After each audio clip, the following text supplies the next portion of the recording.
Jesus está no meu coração, Jesus está no meu pensamento.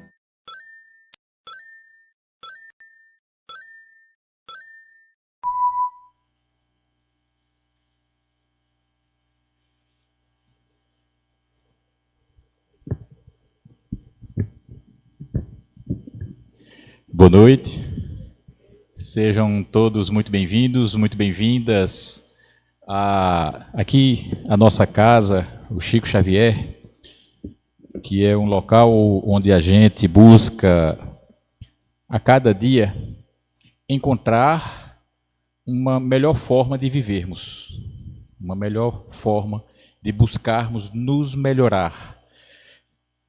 E Deus é tão bom que nos permite estar naqueles locais onde é possível a gente aprender. Hoje, aqui estou para podermos refletir um pouco sobre esse tema, caridade, que às vezes é incompreendido, às vezes por traduções de sua origem para atualmente, passa por compreensões em seu sentido. Mas a gente vai tentar trazer um pouco dessas reflexões sobre esse tema da caridade, assim como entendia Jesus e Kardec. Assim como Jesus, em todos os seus ensinamentos, quando aqui esteve, veio mostrar os passos a serem seguidos.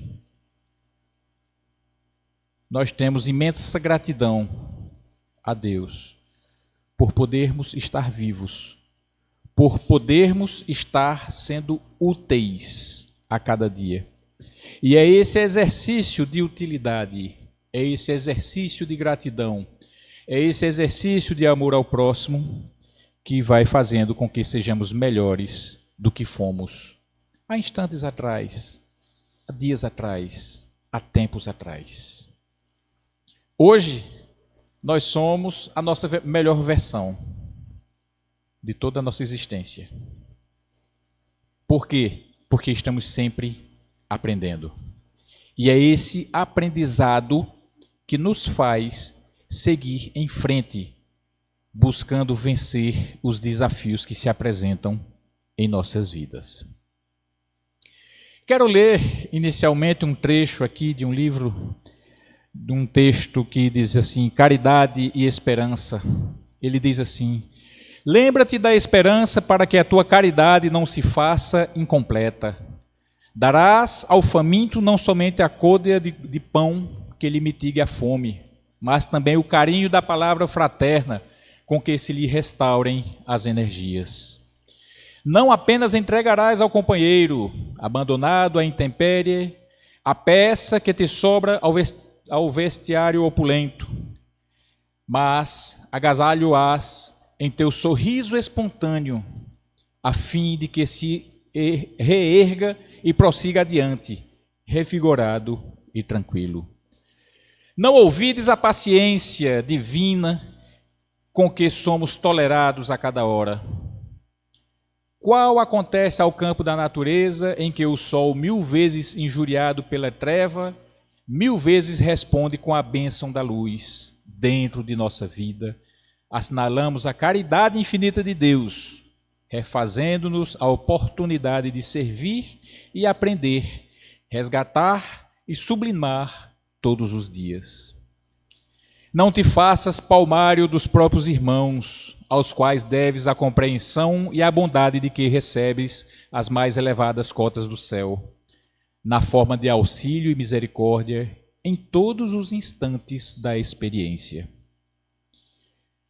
Não profiras maldição, nem espalhes o tóxico da crítica, no obscuro caminho em que jordaneiam amigos menos ditosos, ainda incapazes de libertarem a si mesmos das algemas da ignorância. Recorda que Jesus nos chamou à senda terrestre para auxiliar e salvar, onde muitos já desertaram da confiança no eterno bem.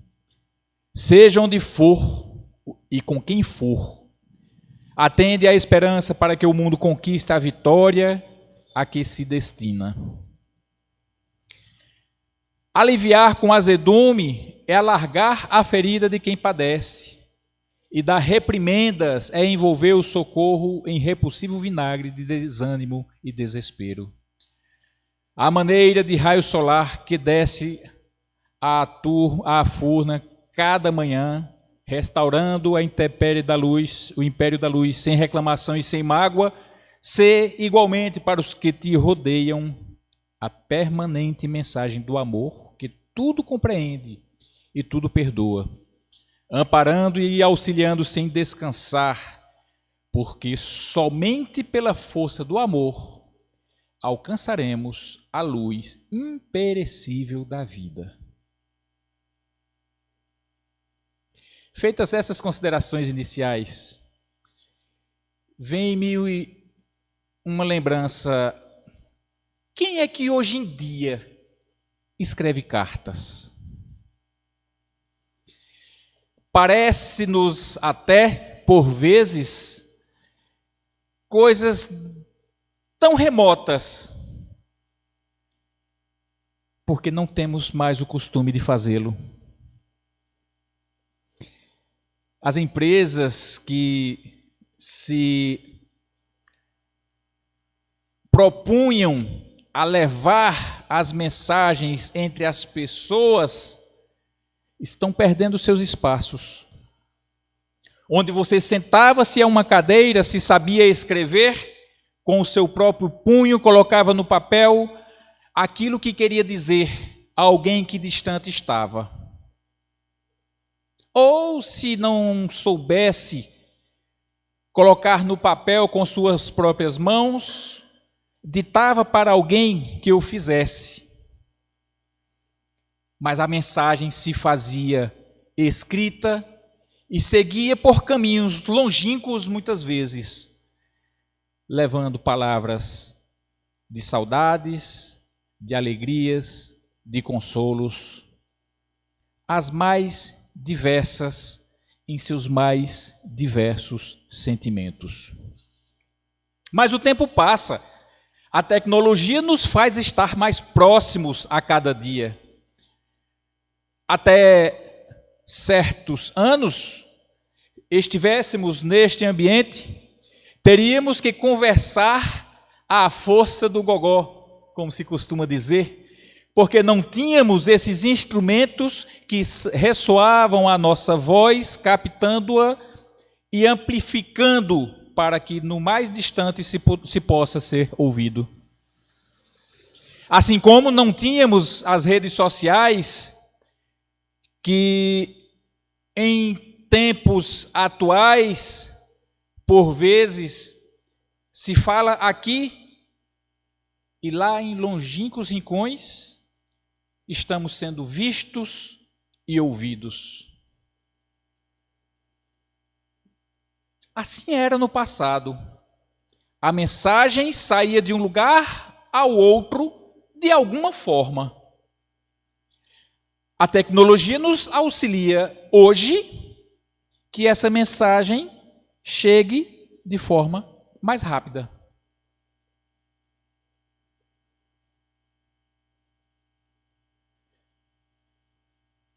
Hoje, nós procuramos nos utilizar das redes sociais, dos nossos celulares, que são verdadeiras máquinas de tecnologia que avança a cada dia. Hoje você compra um equipamento, daqui a um mês ele já está obsoleto. A tecnologia vai avançando e a gente vai, muitas vezes, se colocando prisioneiros dessa tecnologia e nos esquecemos de falar com o próximo. Muitas vezes nos pegamos nos celulares, horas a fio, passando na tela. Você entrega um celular a uma criancinha de 1 ano, 2 anos de idade, e ela já sabe fazer aquele movimento. Assim nós também nos perdemos muito hoje em dia quando pegamos nos celulares, às vezes estamos assistindo televisão, se gostamos de novela, de repórteres, de jornais, de esportes, está lá ligada, mas nós estamos aqui, olhando nas nossas redes sociais. Não é verdade? E nos esquecemos do tempo. Por vezes, quando vamos olhar, horas e horas a fio já se passaram. E vamos nos esquecendo, por vezes, de fazer aquilo que devemos fazer verdadeiramente, que é a busca da nossa reforma íntima. Feitas essas colocações mas o que tem a ver, Sávio, caridade com falar de cartas, com falar de redes sociais, de tecnologia, o que tem a ver isso? Vamos voltar ao tempo de Jesus, para a gente ver? Se alguém já se utilizava dessas comunicações àquela época escritas, temos o exemplo, por exemplo, do apóstolo Paulo, que ao procurar espalhar a mensagem do Cristo aos 4 cantos do mundo, escrevia cartas. Como se costuma dizer, escrevia epístolas. E a primeira carta de Paulo, que foi justamente aos Coríntios, tratava de diversos temas. Mas um deles estava escrito lá no capítulo 13, quando ele falava da caridade. Paulo, que inicialmente Saulo de Tarso, uma cidade lá da Turquia, na época, hoje Turquia, uma pequena cidade lá da Turquia, onde ele nasceu, depois foi para Roma, depois foi para Jerusalém, e era um daqueles perseguidores dos cristãos. Mas depois, ele, ao ter acesso à mensagem do Cristo, passou a ver que aquilo que Jesus dizia era a verdade e a vida. Transformou-se e passou a ser um dos principais divulgadores do cristianismo, em sua forma como Jesus ensinou. E Paulo se utilizava justamente dos meios de comunicação, cartas, para encaminhar mensagens aos povos onde ele já havia passado. Ele passou pela Grécia, ele passou pela cidade de Corinto. Corinto é uma cidadezinha a aproximadamente 80 quilômetros de distância da Grécia. Nós temos aqui, nesse círculo aqui, ó, a Grécia. Onde tem aqui embaixo, ó, um pontinho quase que imperceptível, temos a cidade de Atenas. Corinto, que era uma cidade grega, era bem próxima, ficava a aproximadamente 80 quilômetros. Era daqui aqui em Vitória de Santo Antão, bem pertinho. Paulo passou por lá e levou a mensagem, dizendo os ensinamentos do Cristo. E algum tempo depois, ele percebeu que algo mais precisava ser esclarecido. E através dessas cartas aos Coríntios, ele passou a fazer esses esclarecimentos. Eu coloquei no mapa aí a cidade. É porque tá meio claro, mas só para a gente ver aqui, ó. Aqui é Corinto e aqui é Atenas. E do lado de cá é Atenas, bem pertinho. Atenas era o berço da filosofia, o berço do pensamento. Era onde o conhecimento era estudado em mais sua profundidade. A Grécia desenvolveu-se a partir desse segmento do conhecimento filosófico, do pensamento.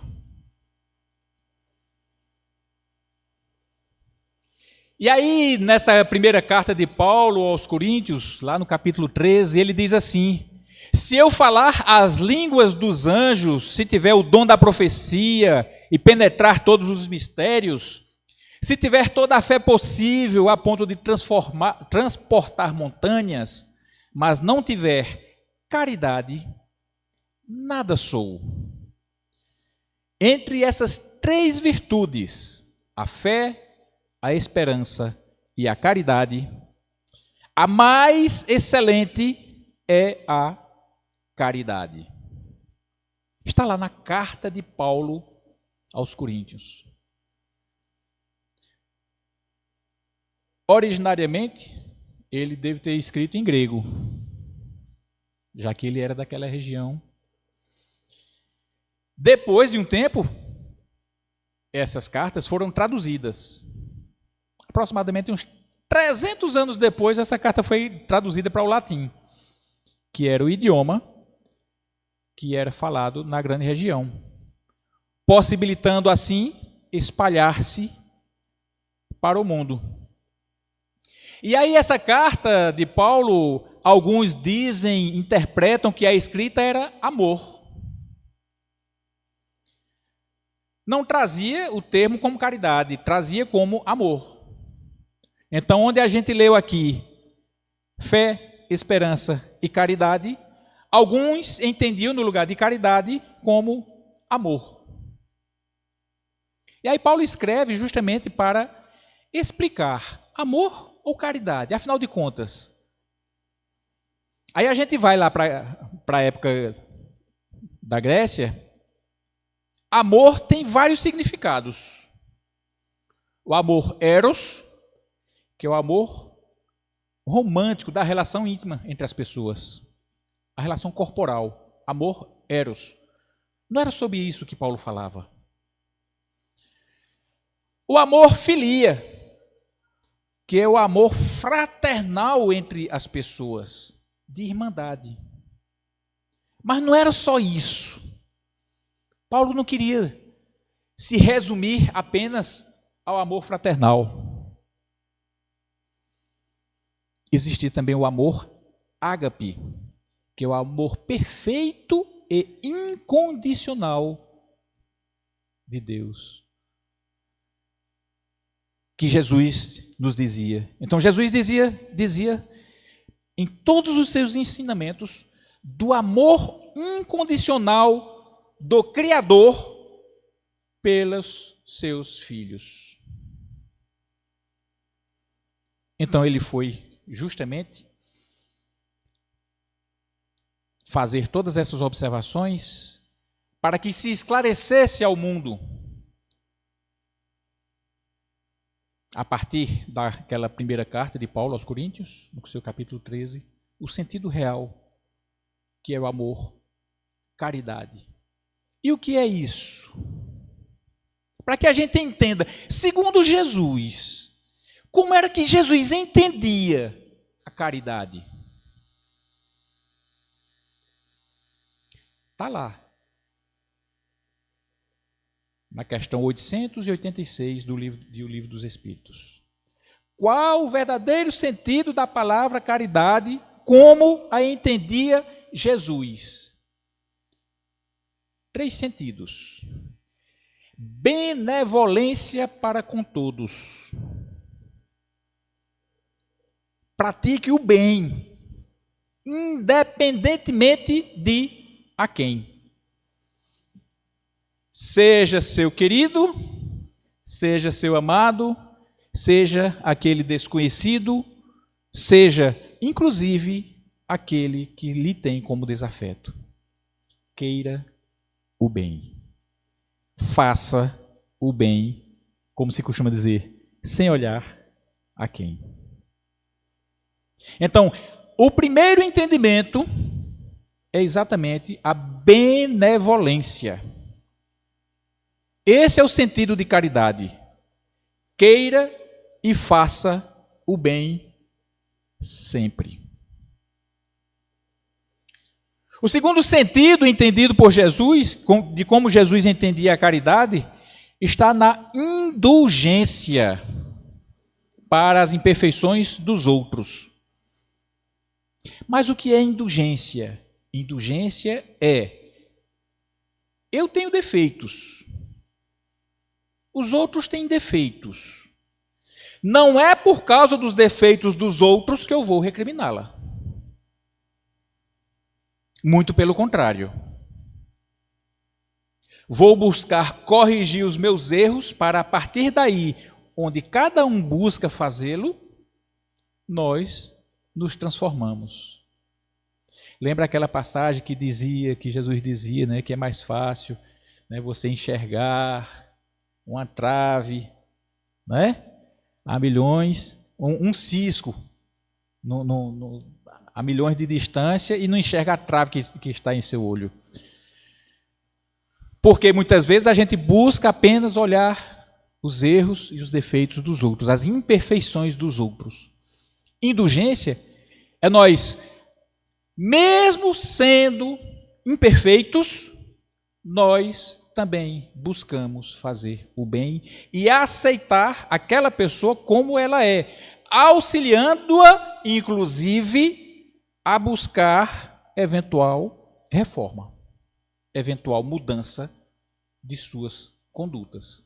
Assim como eu também busco, quero, necessito do auxílio dos irmãos, das pessoas, para me fazer enxergar, para me fazer despertar para a correção dos meus erros. Então, ao fazermos isso, nós estamos sendo benevolentes. O terceiro ponto, como Jesus entendia, está no perdão das ofensas. Mas o que é o perdão? O perdão é esquecer? Não. Costuma-se até dizer assim, que esquecer é para quem tem problema de memória. Não é? O sentido de perdão está em nós não revivermos aquele sentimento de dor, aquele sentimento de angústia, aquele sentimento de ódio, aquele sentimento de rancor por algo que alguém fez conosco. É nós entendermos que se alguém fez algo conosco, nós buscarmos extrair qual o ensinamento que nós devemos ter para as nossas vidas, para que nós também não façamos com o próximo. Perdoar é não reviver, perdoar é não ressentir. A gente costuma falar na palavra ressentimento. Ah, fulano é muito ressentido. E o que é ressentir? É sentir novamente. Né? É você não ficar ruminando as coisas ruins que acontecem em nossas vidas. O perdão passa em você não nutrir pelo outro que lhe fez algo que você não gostou, é não nutrir pelo outro um sentimento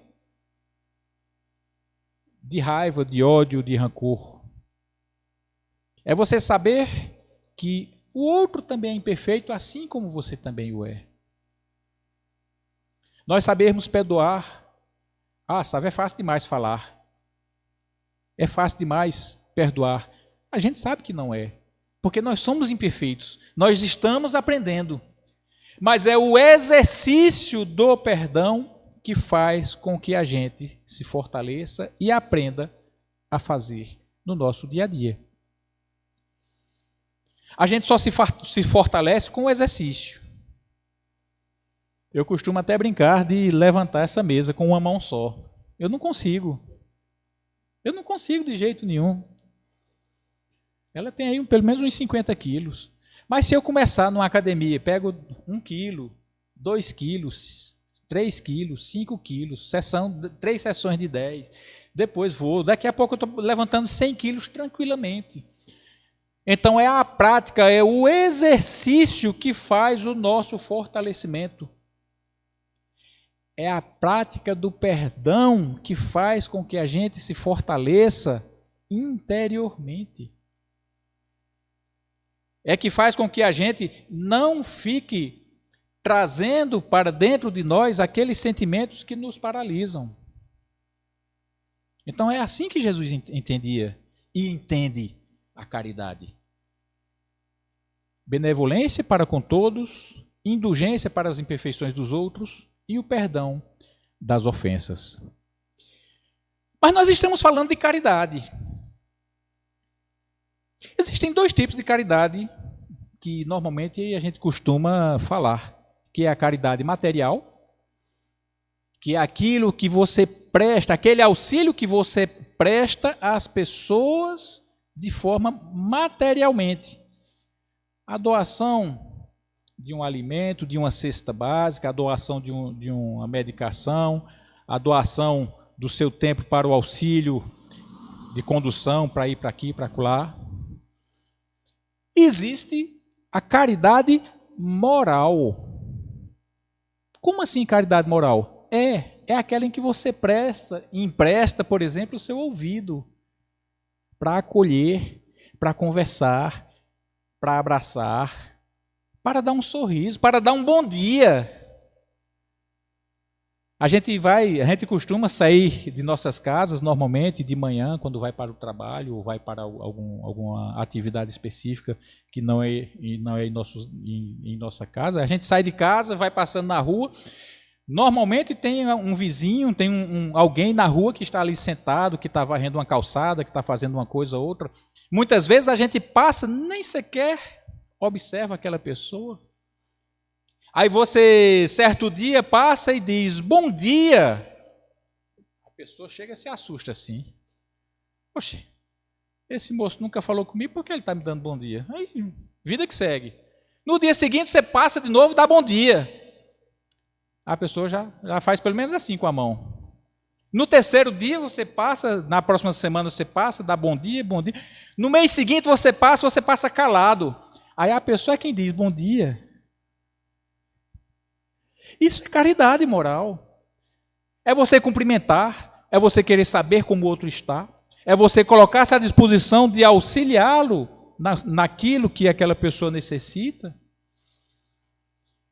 Aí, às vezes, a gente pensa que caridade é só dar, então vamos dar dinheiro, vamos dar medicação, vamos dar alimento, vamos dar isso, vamos dar aquilo. Não, não é só isso. É o emprestar-se. É o emprestar o ouvido, é emprestar o coração para um abraço. É você ouvir, passar meia hora ouvindo a pessoa falar. No finalzinho, você ouve da pessoa assim, muito obrigado, você me ajudou muito.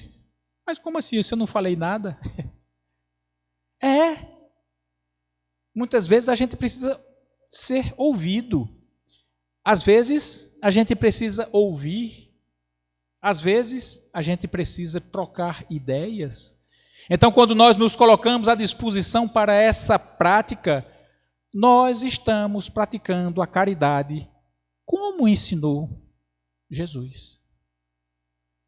Colocarmos-nos à disposição do próximo.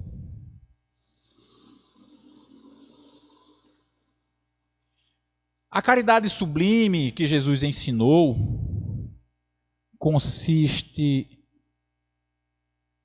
na benevolência que a gente sempre usa em todas as coisas para com o próximo. Praticar o bem sempre. Independente do retorno. Nós devemos fazer de forma desinteressada. Como assim? Eu vou fazer essa doação porque eu sei que mais tarde essa pessoa vem me agradecer. Opa, peraí. É de forma desinteressada mesmo. Ou então, eu estou aqui distribuindo esse alimento. Aí tiro uma foto aqui, vejam só como eu sou bonzinho, estou aqui praticando caridade com essas pessoas. Será? Ou será que se está buscando holofotes? Né? Então, a benevolência, ela deve ser desinteressada. Ela deve ser praticada de tal forma que o outro nem veja. Faça com a mão direita que a esquerda, com que a esquerda não veja. Faça com a mão esquerda com que a direita não veja. Mas faça. Faça sempre. Pratique o bem. Conta-se uma história de que uma certa dama rica, ela buscou, ela desejava praticar a caridade de forma ampla e eficiente. Aí ela dizia assim,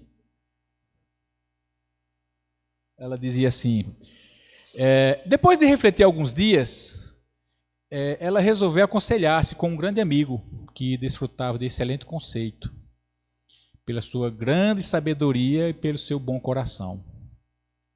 E ela disse assim,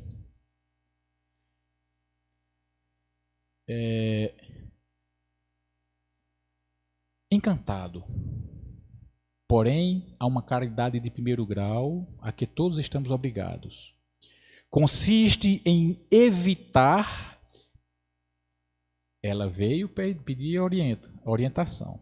E aí ele diz, encantado, porém há uma caridade de primeiro lugar a que todos estamos obrigados.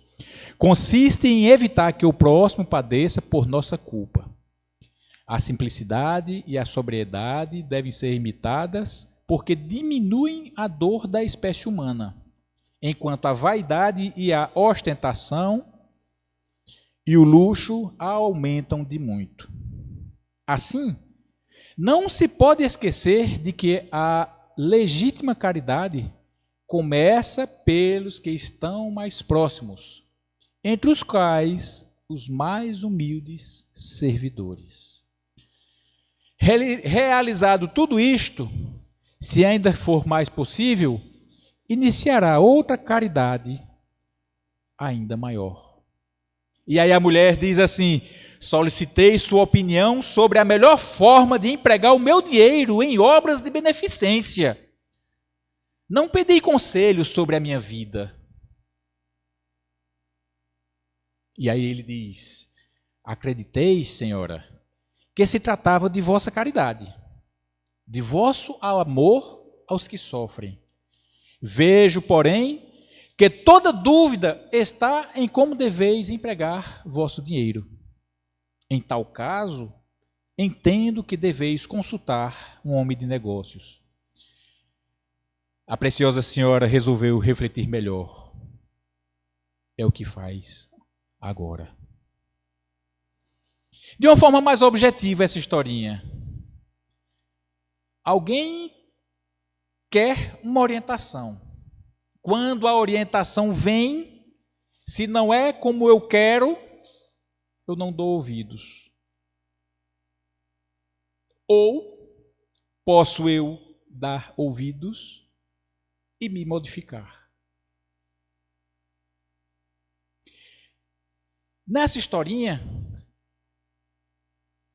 ele desperta na mulher para que ela reflita o que ela faz com aqueles que lhe estão subordinados. A caridade que ela pratica para com aqueles que lhe estão sob o comando. Seja no comando profissional, seja na vida diária, seja nos nossos bancos religiosos, seja onde for. Como é que nós estamos lidando com essas pessoas? Nós estamos praticando como ensinou Jesus? Com benevolência, com indulgência e com o perdão?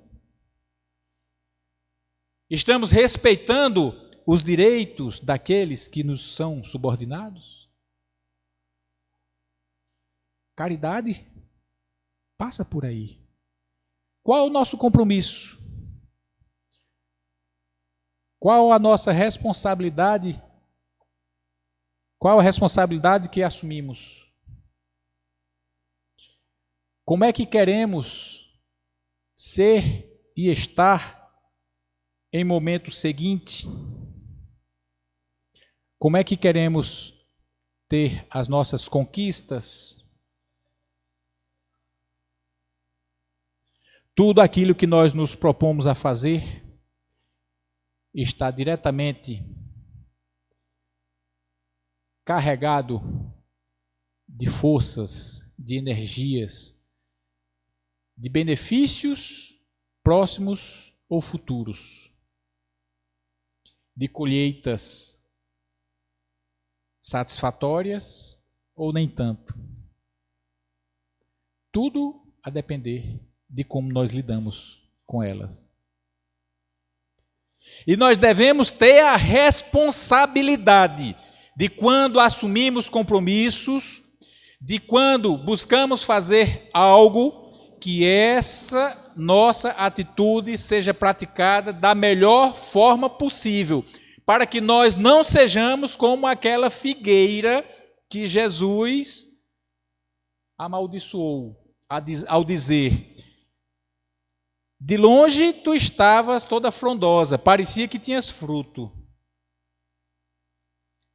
Que não mais enganes a ninguém. Que nós busquemos fazer de forma verdadeira, de forma honesta, aquilo que nós nos propomos a fazer. Que façamos da melhor forma possível. Que façamos de forma desinteressada. Porque quando Jesus disse: pois você não vai mais enganar ninguém com aquela figueira, ele estava dizendo o quê? É que não aqueles que têm o dom da palavra, aqueles que têm o domínio, aqueles que têm a responsabilidade e o compromisso de condução, não façam contra as orientações do Criador. As leis naturais estão em nossas mentes. Nós sabemos o que é certo e o que é errado. E quando tivermos dúvida, que a gente se pergunte assim: e se fosse comigo? Qual seria o resultado? Então reflitamos sempre, para que não sejamos também aqueles que estão a fazer as coisas de forma a nos afastar do caminho que nos leva ao Criador. Que nós busquemos ser sempre como obreiros da caridade, levando em consideração a intenção. Não é o ato em si, mas qual é a nossa intenção. Qual o motivo de nós fazermos isso ou aquilo? Nós temos uma atividade aqui, como foi falado logo no início, nós temos uma atividade aqui no segundo domingo de cada mês, chamado Campanha do Quilo, que é uma oportunidade que nós temos de visitar algum bairro, visitar casa a casa, pedindo um alimento para ser distribuído com as famílias mais necessitadas materialmente. Levamos uma palavra, levamos uma mensagem. Se a pessoa quer receber a mensagem, receba de bom carinho. Se não, se diz, não, eu já tenho minha religião, não, tudo bem, que Deus abençoe. Que nós estejamos abertos a buscar os ensinamentos do Cristo de acordo com a nossa compreensão. Mas que nós estejamos dispostos e abertos a praticar o bem, seguindo os ensinamentos também do Cristo. Sempre da melhor forma possível. Sempre buscando compreender que fora da caridade não há salvação. Às vezes a gente ouve se dizer que fora da igreja não há salvação. Não quero entrar nesse mérito. Não quero entrar no mérito de que a denominação A, B ou C diz assim, dessa forma ou daquela. Mas eu quero deixar claro que a caridade, como nos ensinou Jesus, é o que nos leva à salvação.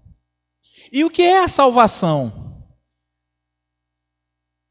A salvação é nós nos encontrarmos cada vez mais próximos do Criador.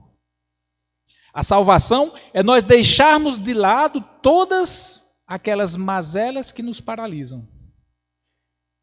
Todas aquelas ações, pensamentos que nos afastam do Criador. Isso é salvação. Salvação é nós buscarmos ser melhor do que fomos ontem.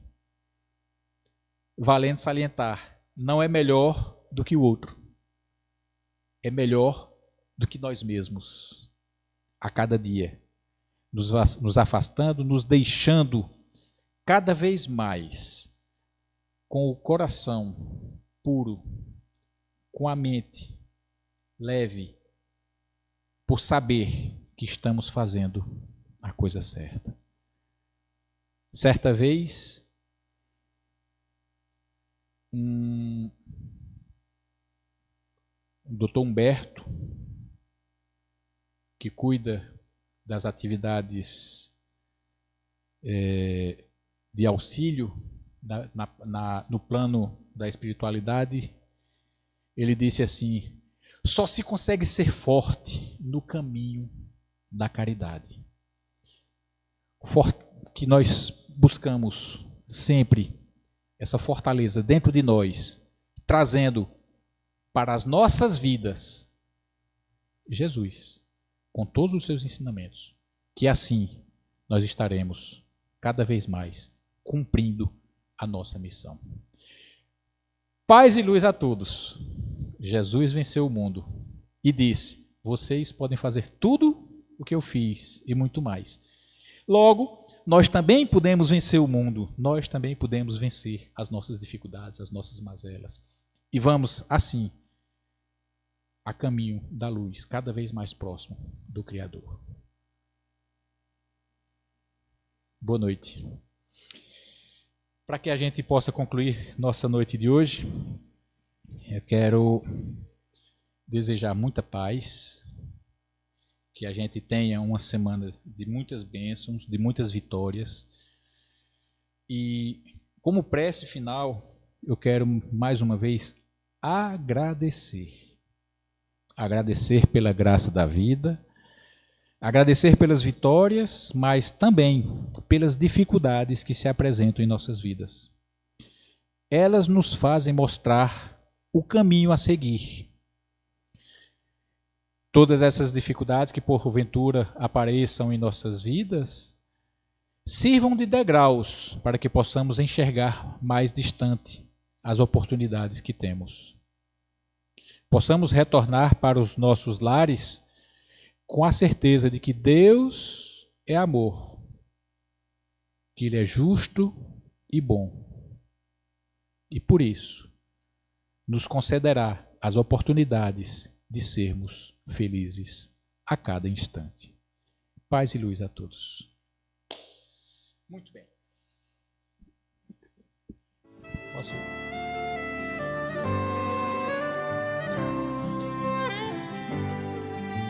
Jesus está no meu coração, Jesus está no meu pensamento, Jesus está na minha vida, Jesus está no meu silêncio. Agora eu sei porque sou feliz, a dor já não me deixa sem crer. Assim a vida é mais bonita, pra cada noite um amanhecer. O amor pode